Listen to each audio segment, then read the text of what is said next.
حضرت شیخ ابراہیم قندوزی کی آمد۔ ایک دن حضرت خواجہ معین الدین چشتی حسب معمول درختوں کو پانی دے رہے تھے۔ حضرت شیخ ابراہیم قندوزی گھومتے پھرتے اسی باغ کی طرف آن نکلے۔ حضرت شیخ ابراہیم قندوزی اسی آبادی میں رہا کرتے تھے جہاں آپ مقیم تھے، اور وہ اللہ عز و جل کے عشق میں اس قدر ڈوبے ہوئے تھے کہ ان پر عشق حقیقی کی وجہ سے اکثر خود فراموشی کی حالت طاری رہتی تھی۔ آبادی کے بچے اور بوڑھے انہیں مجذوب کہا کرتے تھے اور قدر کی نگاہ سے دیکھا کرتے تھے۔ جس وقت آپ کی نظر حضرت شیخ ابراہیم قندوزی پر پڑی تو سب کام چھوڑ کر آپ ان کی جانب متوجہ ہو گئے۔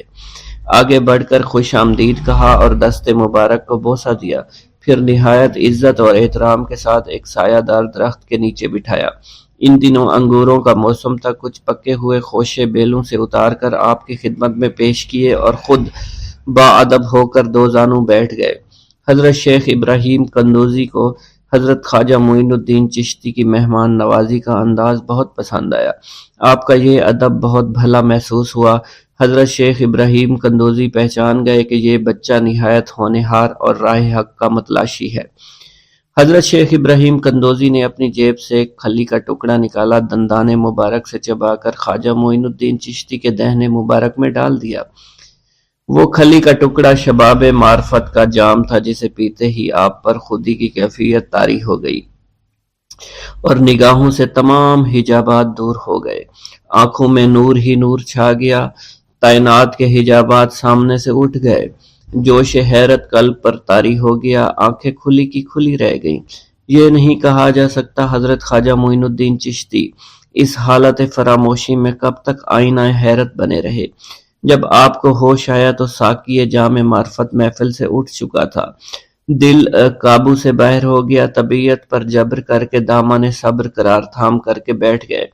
عشق میں صبر چونکہ انتہائی دشوار ہوتا ہے، لہٰذا حضرت خواجہ معین الدین چشتی کو بھی قرار نہ رہا، اور جو جلوہ آپ کو حضرت شیخ ابراہیم قندوزی دکھا چکے تھے، اس جلوہ کو دیکھنے کے بعد آپ خود پر ایک دیوانگی کی ایک کیفیت طاری ہو چکی تھی، اور دنیا اور دولت، دنیا سب حقیر اور بے وقعت دکھائی دینے لگی۔ آپ کے قلب میں عشق خداوندی جوش مارنے لگا اور قلب تمام دنیاوی آلائشوں سے پاک ہو گیا اور دنیا سے بے پرواہ ہو چکا تھا۔ جیسے جیسے وقت گزرتا گیا، حضرت خواجہ معین الدین چشتی کی دیوانگی اور وارفتگی بڑھتی چلی گئی۔ آپ نے حضرت شیخ ابراہیم قندوزی کے ہاتھوں جام معرفت پینے کے تیسرے دن ہی اپنی تمام املاک فروخت کر کے اس رقم کو راہ خدا میں خرچ کر دیا اور خود معمولی ساز راہ لیا اور اپنے وطن اور اپنے عزیز و اقارب اور رفقا کی محبت کو خیر باد کہہ کر چل دیے۔ محبوب حقیقی کے سچے عاشقوں کا یہ دستور رہا ہے کہ وہ قرب یار پانے کے لیے سب سے پہلے علوم ظاہری کا زینہ طے کیا کرتے ہیں، پھر عمل کی دشوار گزار منزلوں کو طے کر کے علوم باطنی سیکھتے ہیں، تب کہیں جا کر انہیں جلوہ محبوب دکھائی دیتا ہے۔ خواجہ معین الدین چشتی نے بھی اپنے مطلوب تک رسائی کے لیے یہی راستہ اختیار کیا۔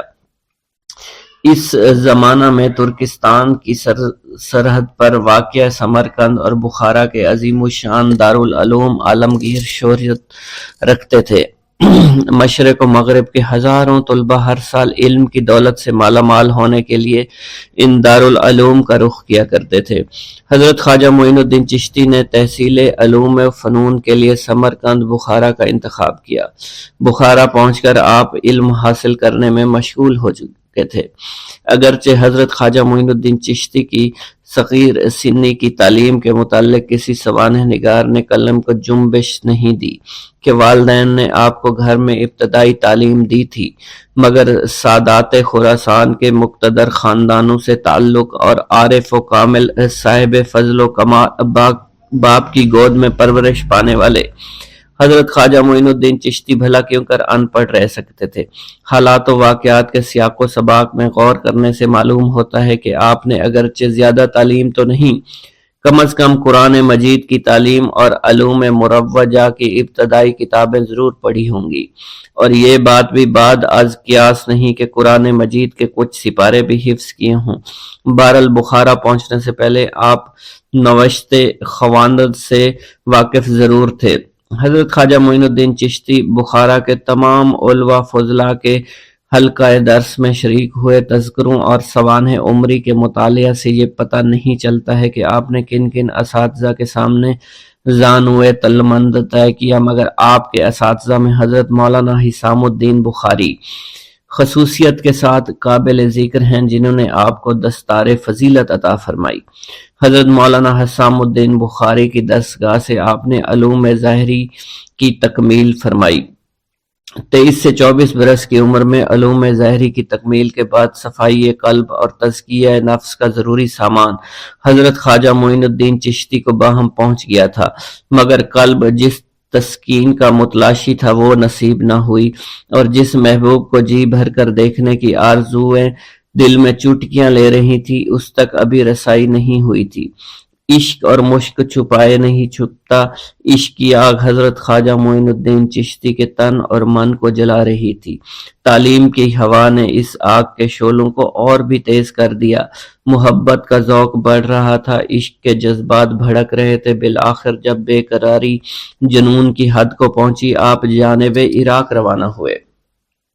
قصبہ سبحان پہنچ کر حضرت شیخ نجم الدین کبرا سے ملاقات ہوئی، اور 15 دن آپ نے حضرت شیخ نجم الدین کبرا کے ہاں قیام فرمایا۔ سبحان سے روانہ ہو کر حضرت خواجہ معین الدین چشتی بغداد شریف روانہ ہو گئے۔ ان دنوں حضور سیدنا غوث اعظم قصبہ جبل میں تشریف فرما تھے۔ یہ قصبہ کوہ جودی کے دامن میں آباد تھا، جہاں طوفان نوح کے وقت حضرت نوح کی کشتی آ کر رکی تھی۔ آپ حضور سیدنا غوث اعظم کی صحبت اور زیارت سے مشرف ہوئے۔ اس وقت آپ کی ابتدائی حالت تھی۔ حضور سیدنا غوث اعظم نے آپ کے حق میں دعائے خیر فرمائی۔ اس وقت آپ کی ابتدائی حالت تھی۔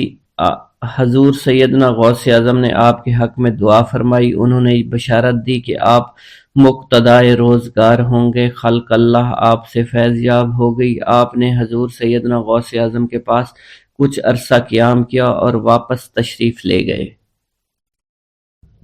حضرت خواجہ معین الدین چشتی مرشد کامل کی تلاش میں دشت و جبل و کوہ بیاباں، شہر و شہر، کربہ کریا تلاش و تجسس میں پھرنے لگے، یہاں تک کہ پھرتے پھرتے آپ قصبہ ہارون پہنچ گئے۔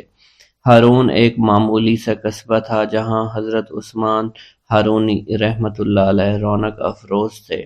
ان کی وجہ سے سارا قصبہ خیر و برکت سے معمور تھا۔ خواجہ عثمان ہارونی قطب وقت تھے، ان کی قطبیت کا مہر منور ذو فشاں عالم تھا۔ حضرت عثمان ہارونی کی بزرگی کا چرچا دور دور تک پھیلا ہوا تھا۔ لوگ دور دراز سے جوق در جوق حاضر خدمت ہو کر مراد کے پھولوں سے جھولیاں بھر بھر کر لے جاتے۔ قصبہ ہارون ان دنوں روحانی تجلیات کا مرکز تھا۔ چشمہ معرفت کا فیض عالم جاری تھا۔ حضرت خواجہ معین الدین چشتی کو اس چشمہ صافی کی موجوں میں وہی نور جھلکتا نظر آتا جس کا مشاہدہ آپ حضرت شیخ ابراہیم قندوزی کی کرامت میں کر چکے تھے۔ ادھر نگاہ ملتے ہی شیخ کامل حضرت خواجہ عثمان ہارونی نے آپ کے دل کی خواہشات کا جائزہ لے لیا۔ حضرت خواجہ معین الدین چشتی کا حرف تمنا زبان پر لانا تھا کہ پیر و مرشد حضرت خواجہ عثمان ہارونی نے شراب معرفت کا ایک جام لبریز آپ کو پلا دیا، جس کے پیتے ہی شیشہ قلب کا زنگ دور ہو گیا، حجاب عظمت سامنے دکھائی دینے لگا، مگر اس جام سے آپ کی تسلی نہ ہوئی۔ ساقی دریا دل نے دوسرا ساغر بھر کر دے دیا اور تحت الثری تک تمام پردے اٹھ گئے۔ یہ جام پینے کے بعد بھی حضرت خواجہ معین الدین چشتی کی تشنگی باقی رہی تو ساقی مے خانہ معرفت نے تیسرا جام بھی بھر کر پلایا، اور اب حمزہ 2000 عالم روشن ہو گئے۔ شیخ کامل حضرت خواجہ عثمان ہارونی کیمیائے اثر سے تاڑ گئے کہ جو ہر اس قابل ہے کہ ذرا سی توجہ خورشید جہاں تاب بن سکتا ہے۔ چنانچہ حضرت خواجہ عثمان ہارونی نے آپ کو اپنے حلقہ ارادت میں شامل فرما لیا۔ حضرت خواجہ معین الدین چشتی نے اپنے مرید ہونے کا واقعہ خود بیان کرتے ہوئے فرمایا کہ مجھے حضرت خواجہ عثمان ہارونی کی قدم بوسی کی سعادت حاصل ہوئی۔ میں نے سر نیاز خام کیا، حکم ہوا کہ 2 رکعت نماز اس طرح پڑھو، پہلی رکعت میں 1000 بار سورۃ فاتحہ، 1000 بار سورہ اخلاص پڑھو، دوسری رکعت بھی اسی طرح پڑھو۔ میں نے حکم کی تعمیل کی۔ اس کے بعد حضرت خواجہ عثمان ہارونی کھڑے ہو گئے، میرا ہاتھ اپنے ہاتھ میں لے کر حق تعالیٰ سے درخواست کی کہ معین الدین کو اپنی بارگاہ میں قبول فرما لے۔ اس کے بعد حضرت خواجہ عثمان ہارونی نے اپنے سر سے کلہ اتار کر میرے سر پر رکھی، اپنا خرقہ خاص عطا فرمایا۔ اس کے بعد انہوں نے فرمایا 1000 بار سورہ اخلاص پڑھو۔ تعمیل ارشاد کے بعد حضرت خواجہ عثمان ہارونی نے فرمایا کہ ہمارے خاندان میں ایک دن رات کا مجاہدہ ہے، آج تم وہ مجاہدہ کرو۔ حضرت خواجہ معین الدین چشتی فرماتے ہیں میں نے ایک دن اور ایک رات کا مجاہدہ کیا۔ اگلے دن حاضر خدمت ہوا، مرشد پاک نے بیٹھنے کا اشارہ دیا اور کہا 1000 بار سورہ اخلاص پڑھو۔ پھر فرمایا آسمان کی جانب دیکھو۔ میں نے آسمان کی جانب نگاہ دوڑائی۔ خواجہ عثمان ہارونی نے فرمایا کیا نظر آ رہا ہے؟ میں نے عرض کیا عرش اعظم تک نظر آ رہا ہے۔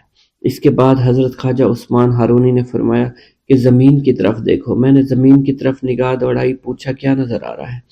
میں نے عرض کیا تحت الثری تک نظر آ رہا ہے۔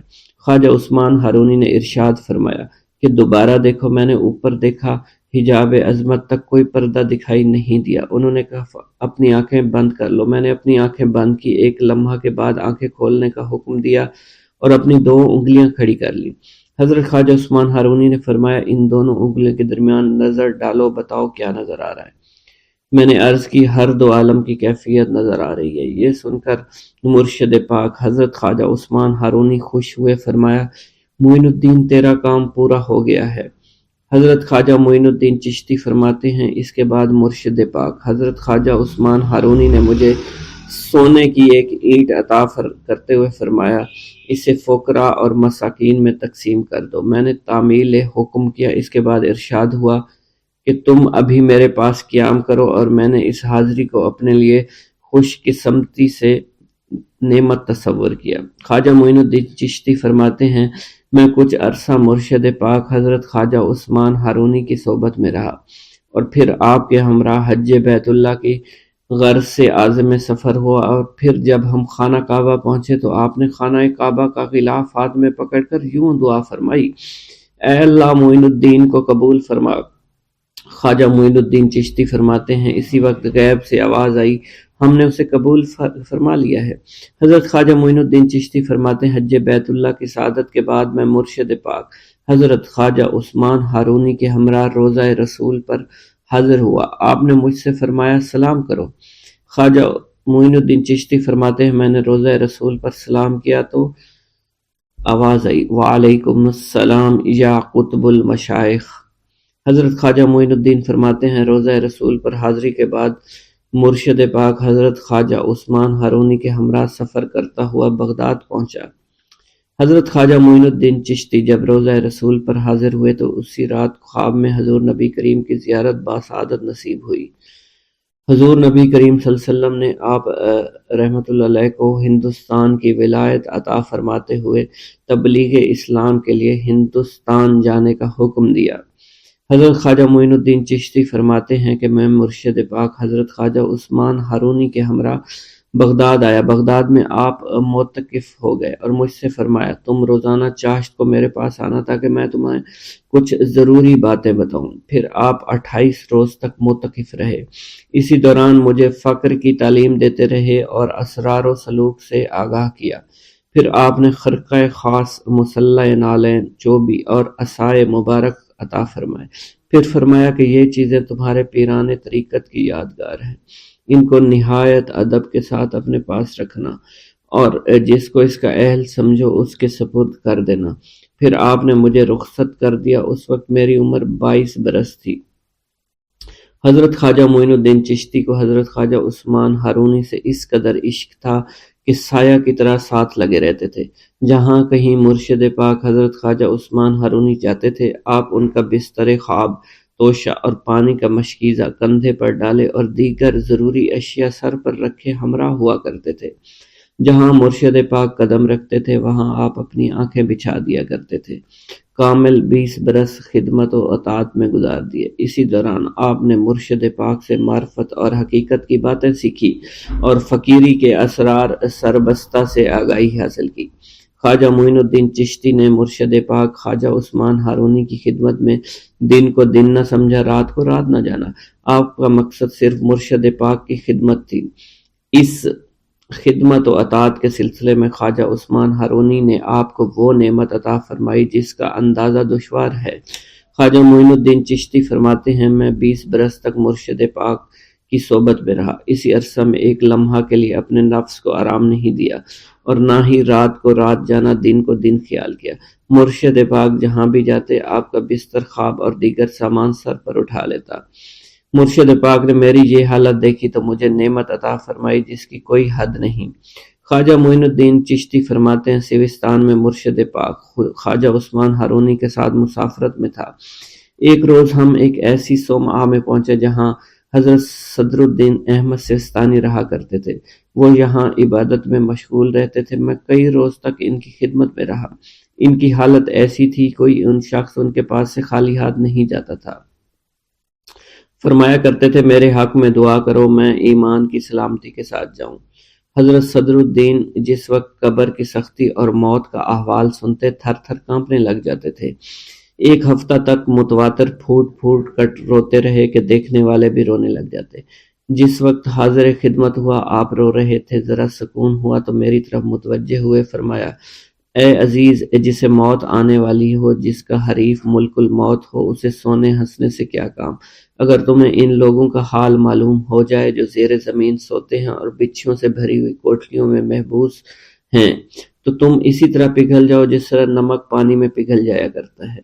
خواجہ معین الدین چشتی فرماتے ہیں، پھر حضرت صدر الدین احمد سیستانی نے مجھ سے فرمایا، میں تمہیں 30 برس بیشتر کا واقعہ سناتا ہوں۔ بصرہ کے ایک قبرستان میں ایک بزرگ میرے پاس بیٹھے ہوئے تھے۔ ہمارے قریب ایک قبر میں مردے کو عذاب ہو رہا تھا۔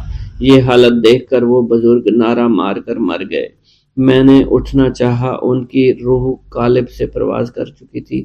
پھر تھوڑی دیر بعد ان کا جسم پانی بن کر بہہ گیا۔ خواجہ معین الدین چشتی فرماتے ہیں، میں مرشد پاک خواجہ عثمان ہارونی کے ہمراہ سفر دریائے دجلہ پر پہنچا اور دریا میں طغیانی تھی، سوچ میں گم تھا دریا کیسے پار کیا جائے گا۔ دفتن مرشد پاک نے فرمایا، معین الدین آنکھیں تو بند کرو۔ میں نے آنکھیں بند کی۔ کچھ دیر بعد فرمایا، آنکھیں کھولو۔ میں نے اپنی آنکھیں کھولی، ہم دریا کے پار تھے۔ میں نے عرض کی، یہ کیسے ممکن ہوا؟ آپ نے فرمایا، میں نے 5 مرتبہ سورہ فاتحہ پڑھی اور تمہیں لے کر دریا میں اتر گیا۔ بسم اللہ الرحمن الرحیم۔ السلام علیکم۔ حضرت خواجہ معین الدین چشتی اجمیری رحمۃ اللہ علیہ جس وقت عالم وجود میں تشریف لائے تو دنیا کے پردہ اسکرین پر خونی ڈرامہ کے روح فرما مناظر دکھائے جا رہے تھے۔ آپ کی پیدائش کے وقت خراسان میں سلجوقی خاندان برسر اقتدار تھا۔ ان دنوں سیستان اور گرد و نواح پر تازہ مصیبت آن پڑی تھی کہ حکومت کی کمزوریوں کو محسوس کرتے ہوئے ترکوں کے ٹڈی دل لشکر نے حملہ کر دیا تھا۔ اس لڑائی میں وہاں کا بادشاہ مارا گیا۔ طول و عرض ملک میں فتنہ و فساد، بدامنی اور بے چینی پھیل گئی۔ ڈاکوؤں اور لٹیروں کے ہاتھوں کسی کی جان و مال، عزت و آبرو محفوظ نہ تھی۔ آئے دن کے مصائب اور پریشانیوں سے دل برداشتہ ہو کر خواجہ غیاث الدین نے رخت سفر باندھا اور بیوی بچوں کے ہمراہ امن و سکون کی تلاش میں خراسان روانہ ہو گئے۔ حکومت خراسان کا صدر مقام نیشا پور تھا۔ خواجہ غیاث الدین نے اسی علاقہ میں سکونت اختیار کر لی۔ حلال معاش کے لیے باغات اور پنچکی خریدی تاکہ زندگی کے باقی ماندہ ایام آرام سے بسر کر سکیں۔ اس وقت آپ کی عمر مبارک 7 برس تھی۔ نیشا پور پہنچنے کے کچھ عرصہ کے بعد حضرت خواجہ غیاث الدین حسن دنیا سے رحلت فرما گئے۔ حضرت خواجہ معین الدین چشتی کم سنی میں یتیم ہو گئے۔ خواجہ غیاث الدین حسن کا کفن ابھی میلا نہ ہوا تھا کہ آپ کی والدہ ماجدہ حضرت سیدہ بی بی ماہ نور بھی اس جہان فانی سے رخصت ہو گئیں۔ یوں آپ باپ کے سایہ الفت اور ماں کی آغوش محبت سے محروم ہو گئے۔ حضرت سیدہ بی بی ماہ نور نے حضرت خواجہ غیاث الدین کے وصال کے بعد ترکہ پدری بیٹوں میں تقسیم کر دیا۔ خواجہ معین الدین چشتی کے حصہ میں انگوروں کا باغ پنچکی آئی تھی۔ حضرت خواجہ معین الدین چشتی اس باغ اور پنچکی کی آمدنی سے گزر بسر کرنے لگے تھے۔ ملکی انقلابات اور والدین کا سایہ اٹھ جانے کے بعد آپ کا دل دنیا سے بیزار ہو گیا۔ آپ اپنا زیادہ تر وقت اسی باغ میں گزارا کرتے تھے، باغبانی کا کام کرتے، باغ کی صفائی، پودوں کی دیکھ بھال کا کام کیا کرتے تھے۔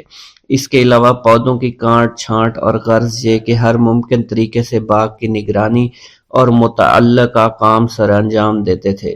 یہی محبوب مشغلہ آپ کا ذریعہ معاش تھا۔ اسی باغ کی آمدنی سے ہی آپ گزر بسر کرتے رہے، یہاں تک کہ آپ کی عمر مبارک 15 برس ہو گئی۔ حضرت خواجہ معین الدین چشتی نوجوانی کی حدود میں قدم رکھ رہے تھے اور آپ کی مسیں بھیگنے لگی تھیں۔ خط کے آثار نمودار ہو رہے تھے اور عہد طفولیت کے حالات و واقعات و تجربات سے آپ سنجیدہ مزاج اور پختہ کار بن گئے تھے۔ باغبانی کے کام اور نماز سے فراغت کے بعد جو وقت فرصت ملتا تھا اس میں اکثر بحر خیالات میں غوطہ زن رہا کرتے تھے۔ دل دنیائے ناپید کنار سے بیزار ہو چکا تھا۔ آپ کی حقیقت شناس نگاہیں کسی ایسے راستہ کی تلاش میں تھی جو بندے کو اللہ سے ملا دے۔ آپ سوچتے سوچتے گھبرا جایا کرتے تھے اور گم کردہ مسافر کی طرح بھٹک جایا کرتے تھے۔ بالآخر ایک روز قسمت کا ستارہ چمکا اور اللہ نے ایک مجذوب کی شکل میں آپ کی رہنمائی فرمائی۔ حضرت شیخ ابراہیم قندوزی کی آمد۔ ایک دن حضرت خواجہ معین الدین چشتی حسب معمول درختوں کو پانی دے رہے تھے۔ حضرت شیخ ابراہیم قندوزی گھومتے پھرتے اسی باغ کی طرف آن نکلے۔ حضرت شیخ ابراہیم قندوزی اسی آبادی میں رہا کرتے تھے جہاں آپ مقیم تھے، اور وہ اللہ عز و جل کے عشق میں اس قدر ڈوبے ہوئے تھے کہ ان پر عشق حقیقی کی وجہ سے اکثر خود فراموشی کی حالت طاری رہتی تھی۔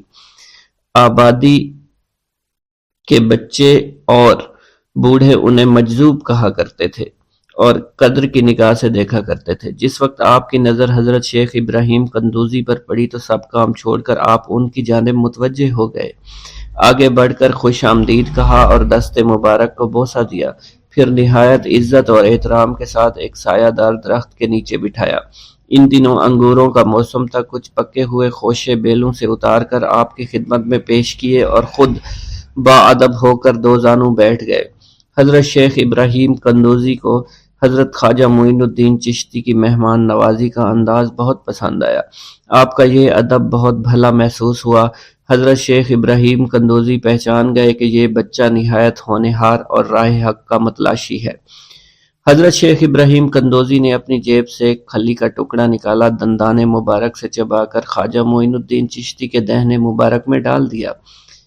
وہ کھلی کا ٹکڑا شباب معرفت کا جام تھا جسے پیتے ہی آپ پر خودی کی کیفیت طاری ہو گئی اور نگاہوں سے تمام حجابات دور ہو گئے۔ آنکھوں میں نور ہی نور چھا گیا، تعینات کے حجابات سامنے سے اٹھ گئے، جوش حیرت قلب پر طاری ہو گیا، آنکھیں کھلی کی کھلی رہ گئیں۔ یہ نہیں کہا جا سکتا حضرت خواجہ معین الدین چشتی اس حالت فراموشی میں کب تک آئینہ حیرت بنے رہے۔ جب آپ کو ہوش آیا تو ساقی جام معرفت محفل سے اٹھ چکا تھا، دل قابو سے باہر ہو گیا، طبیعت پر جبر کر کے دامن صبر قرار تھام کر کے بیٹھ گئے۔ عشق میں صبر چونکہ انتہائی دشوار ہوتا ہے، لہٰذا حضرت خواجہ معین الدین چشتی کو بھی قرار نہ رہا، اور جو جلوہ آپ کو حضرت شیخ ابراہیم قندوزی دکھا چکے تھے، اس جلوہ کو دیکھنے کے بعد آپ خود پر ایک دیوانگی کی ایک کیفیت طاری ہو چکی تھی، اور دنیا اور دولت، دنیا سب حقیر اور بے وقعت دکھائی دینے لگی۔ آپ کے قلب میں عشق خداوندی جوش مارنے لگا اور قلب تمام دنیاوی آلائشوں سے پاک ہو گیا اور دنیا سے بے پرواہ ہو چکا تھا۔ جیسے جیسے وقت گزرتا گیا، حضرت خواجہ معین الدین چشتی کی دیوانگی اور وارفتگی بڑھتی چلی گئی۔ آپ نے حضرت شیخ ابراہیم قندوزی کے ہاتھوں جام معرفت پینے کے تیسرے دن ہی اپنی تمام املاک فروخت کر کے اس رقم کو راہ خدا میں خرچ کر دیا اور خود معمولی ساز راہ لیا اور اپنے وطن اور اپنے عزیز و اقارب اور رفقا کی محبت کو خیر باد کہہ کر چل دیے۔ محبوب حقیقی کے سچے عاشقوں کا یہ دستور رہا ہے کہ وہ قرب یار پانے کے لیے سب سے پہلے علوم ظاہری کا زینہ طے کیا کرتے ہیں، پھر عمل کی دشوار گزار منزلوں کو طے کر کے علوم باطنی سیکھتے ہیں، تب کہیں جا کر انہیں جلوہ محبوب دکھائی دیتا ہے۔ خواجہ معین الدین چشتی نے بھی اپنے مطلوب تک رسائی کے لیے یہی راستہ اختیار کیا۔ اس زمانہ میں ترکستان کی سرحد پر واقع سمرقند اور بخارا کے عظیم الشان دارالعلوم عالمگیر شہرت رکھتے تھے۔ مشرق و مغرب کے ہزاروں طلبہ ہر سال علم کی دولت سے مالا مال ہونے کے لیے ان دارالعلوم کا رخ کیا کرتے تھے۔ حضرت خواجہ معین الدین چشتی نے تحصیل علوم و فنون کے لیے سمرقند بخارا کا انتخاب کیا۔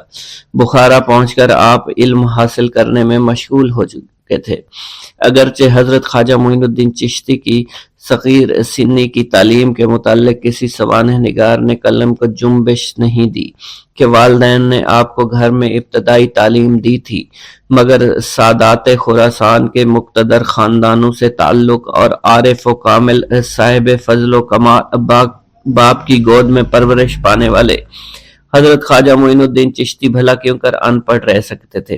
حالات و واقعات کے سیاق و سباق میں غور کرنے سے معلوم ہوتا ہے کہ آپ نے اگرچہ زیادہ تعلیم تو نہیں، کم از کم قرآن مجید کی تعلیم اور علوم مروجہ کی ابتدائی کتابیں ضرور پڑھی ہوں گی، اور یہ بات بھی بعد از قیاس نہیں کہ قرآن مجید کے کچھ سپارے بھی حفظ کیے ہوں۔ بہرحال بخارا پہنچنے سے پہلے آپ نوشت خواندند سے واقف ضرور تھے۔ حضرت خواجہ معین الدین چشتی بخارا کے تمام علماء فضلاء کے حلقہ درس میں شریک ہوئے۔ تذکروں اور سوانح عمری کے مطالعہ سے یہ پتہ نہیں چلتا ہے کہ آپ نے کن کن اساتذہ کے سامنے زانوئے تلمند طے کیا، مگر آپ کے اساتذہ میں حضرت مولانا حسام الدین بخاری خصوصیت کے ساتھ قابل ذکر ہیں، جنہوں نے آپ کو دستار فضیلت عطا فرمائی۔ حضرت مولانا حسام الدین بخاری کی دستگاہ سے آپ نے علوم ظاہری کی تکمیل فرمائی۔ 23 سے 24 برس کی عمر میں علوم ظاہری کی تکمیل کے بعد صفائی قلب اور تزکیہ نفس کا ضروری سامان حضرت خواجہ معین الدین چشتی کو باہم پہنچ گیا تھا، مگر قلب جس تسکین کا متلاشی تھا وہ نصیب نہ ہوئی، اور جس محبوب کو جی بھر کر دیکھنے کی آرزویں دل میں چوٹکیاں لے رہی تھی اس تک ابھی رسائی نہیں ہوئی تھی۔ عشق اور مشق چھپائے نہیں چھپتا، عشق کی آگ حضرت خواجہ معین الدین چشتی کے تن اور من کو جلا رہی تھی۔ تعلیم کی ہوا نے اس آگ کے شعلوں کو اور بھی تیز کر دیا، محبت کا ذوق بڑھ رہا تھا، عشق کے جذبات بھڑک رہے تھے۔ بالآخر جب بے قراری جنون کی حد کو پہنچی، آپ جانب عراق روانہ ہوئے۔ قصبہ سبحان پہنچ کر حضرت شیخ نجم الدین کبرا سے ملاقات ہوئی اور 15 دن آپ نے حضرت شیخ نجم الدین کبرا کے ہاں قیام فرمایا۔ سبحان سے روانہ ہو کر سنجان سے روانہ ہو کر حضرت خواجہ معین الدین چشتی بغداد شریف روانہ ہو گئے۔ ان دنوں حضور سیدنا غوث اعظم قصبہ جبل میں تشریف فرما تھے۔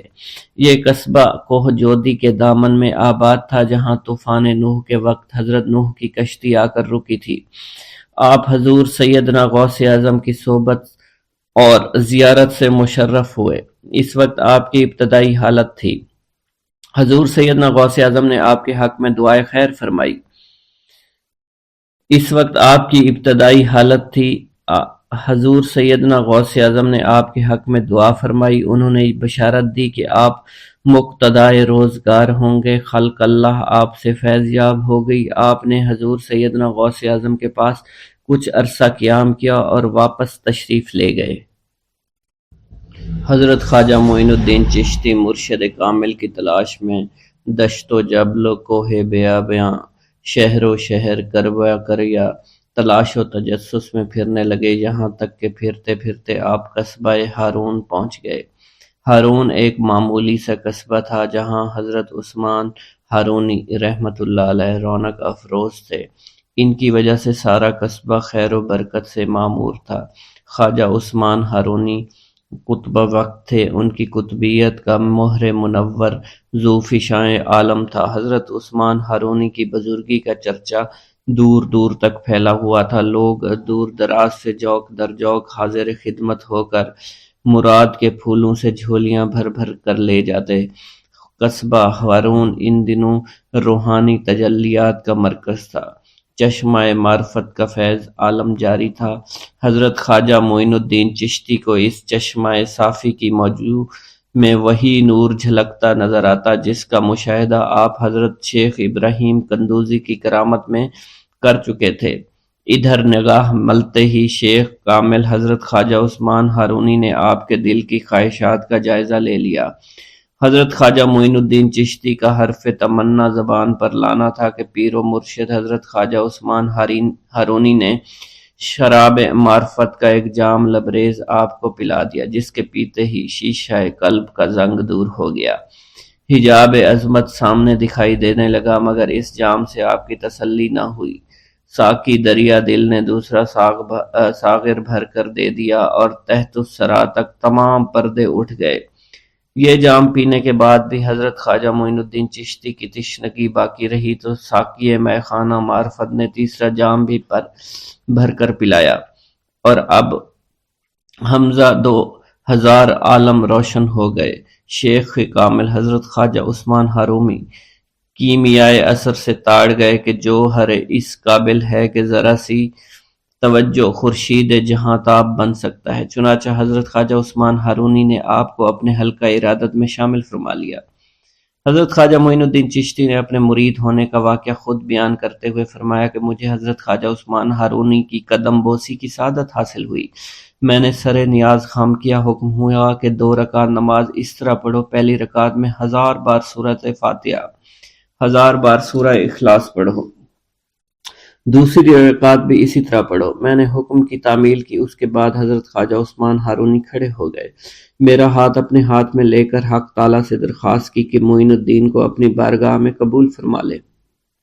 اس کے بعد حضرت خواجہ عثمان ہارونی نے اپنے سر سے کلاه اتار کر میرے سر پر رکھی، اپنا خرقہ خاص عطا فرمایا۔ اس کے بعد انہوں نے فرمایا 1000 بار سورہ اخلاص پڑھو۔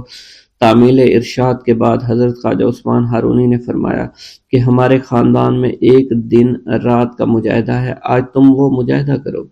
حضرت خواجہ معین الدین چشتی فرماتے ہیں میں نے ایک دن اور ایک رات کا مجاہدہ کیا۔ اگلے دن حاضر خدمت ہوا، مرشد پاک نے بیٹھنے کا اشارہ دیا اور کہا 1000 بار سورہ اخلاص پڑھو۔ پھر فرمایا آسمان کی جانب دیکھو۔ میں نے آسمان کی جانب نگاہ دوڑائی۔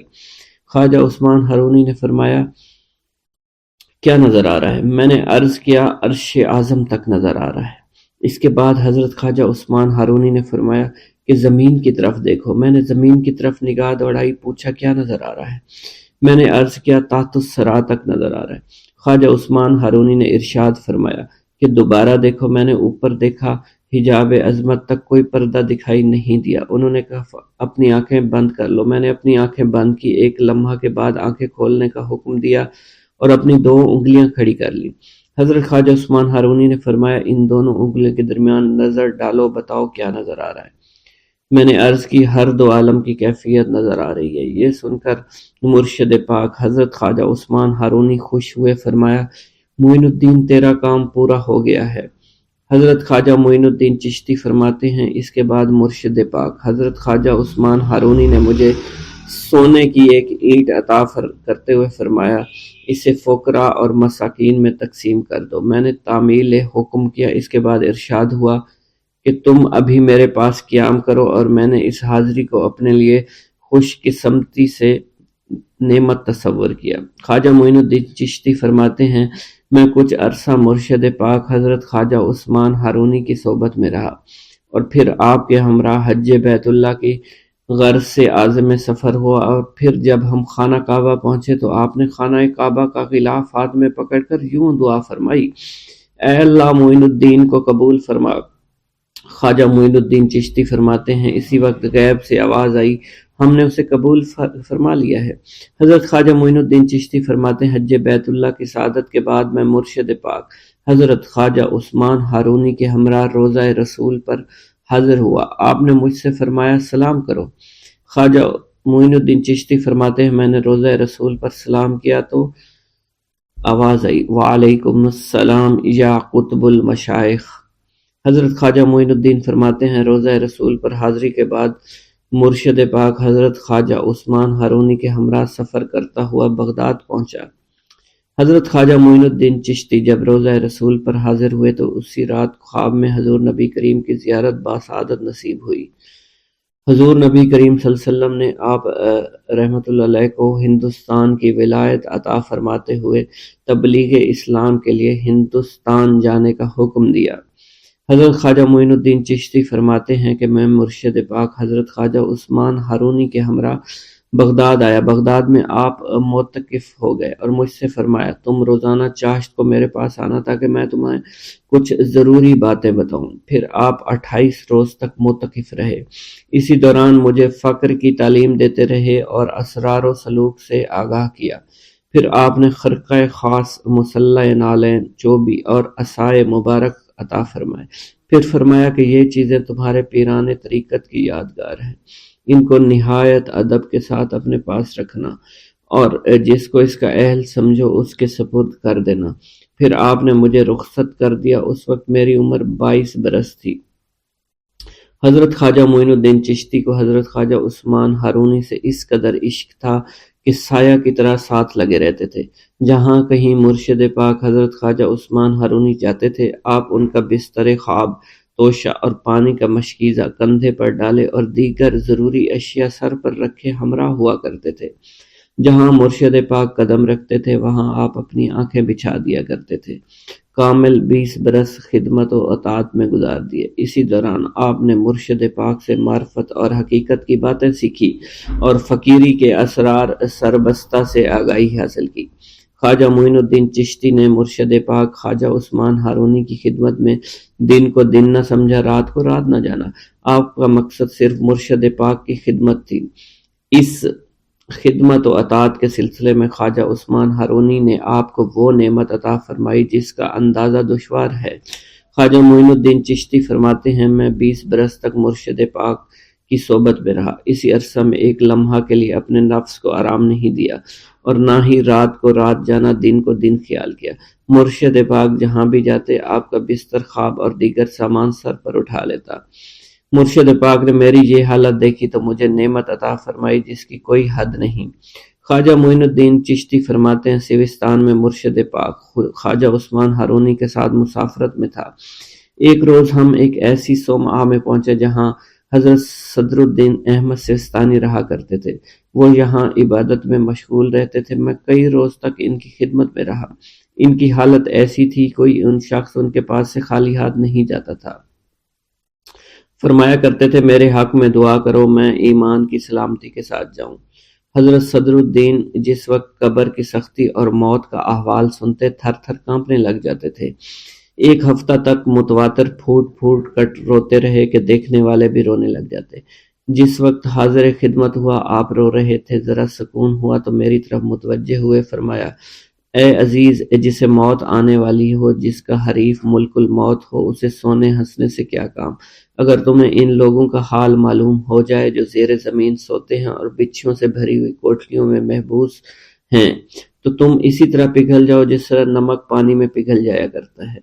خواجہ معین الدین چشتی فرماتے ہیں پھر حضرت صدر الدین احمد سیستانی نے مجھ سے فرمایا میں تمہیں 30 برس بیشتر کا واقعہ سناتا ہوں۔ بصرہ کے ایک قبرستان میں ایک بزرگ میرے پاس بیٹھے ہوئے تھے۔ ہمارے قریب ایک قبر میں مردے کو عذاب ہو رہا تھا۔ یہ حالت دیکھ کر وہ بزرگ نعرہ مار کر مر گئے۔ میں نے اٹھنا چاہا، ان کی روح قالب سے پرواز کر چکی تھی۔ پھر تھوڑی دیر بعد ان کا جسم پانی بن کر بہہ گیا۔ خواجہ معین الدین چشتی فرماتے ہیں میں مرشد پاک خواجہ عثمان ہارونی کے ہمراہ سفر دریائے دجلہ پر پہنچا اور دریا میں طغیانی تھی، سوچ میں گم تھا دریا کیسے پار کیا جائے گا۔ دفتن مرشد پاک نے فرمایا معین الدین آنکھیں تو بند کرو۔ میں نے آنکھیں بند کی۔ کچھ دیر بعد فرمایا آنکھیں کھولو۔ میں نے اپنی آنکھیں کھولی، ہم دریا کے پار تھے۔ میں نے عرض کی یہ کیسے ممکن ہوا؟ آپ نے فرمایا میں نے 5 مرتبہ سورہ فاتحہ پڑھی اور تمہیں لے کر دریا میں اتر گیا۔